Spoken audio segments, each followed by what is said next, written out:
স্বয়ং আল্লাহ ঈসা আলাইহিস সালামকে বলবেন, ঈসা তুমি কি বলেছিলে আমি আল্লাহ? তখন ঈসা আলাইহিস সালাম বলবেন, দুঃখিত, আমি যতদিন দুনিয়ায় ছিলাম ততদিন আপনি জানেন আমি কি করেছি। আমি চলে আসার পরে এদের অবস্থা কি সেটা আপনি জানেন। তুমি যদি তাদের শাস্তি দাও তাহলে তোমার বান্দা, আমার করার কি আছে? আর তুমি যদি তাদের ক্ষমা করে দাও, আজিজুল হাকিম, তুমি পরাক্রমশালী, তুমি প্রজ্ঞাময়, তুমি ফেরাউনকে ক্ষমা করতে পারো, তোমার কেউ বিচার করতে পারে না। আমাকে এভাবে বলছো কেন?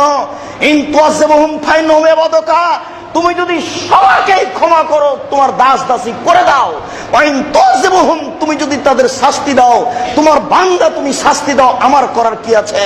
আর তুমি যদি ক্ষমা করো, আজিজুল হাকিম, তুমি পরাক্রমশালী, তুমি প্রজ্ঞাময়, তুমি ফেরাউনকে জান্নাতে দিয়ে দিলে কেউ বিচার করতে পারবে না তোমার।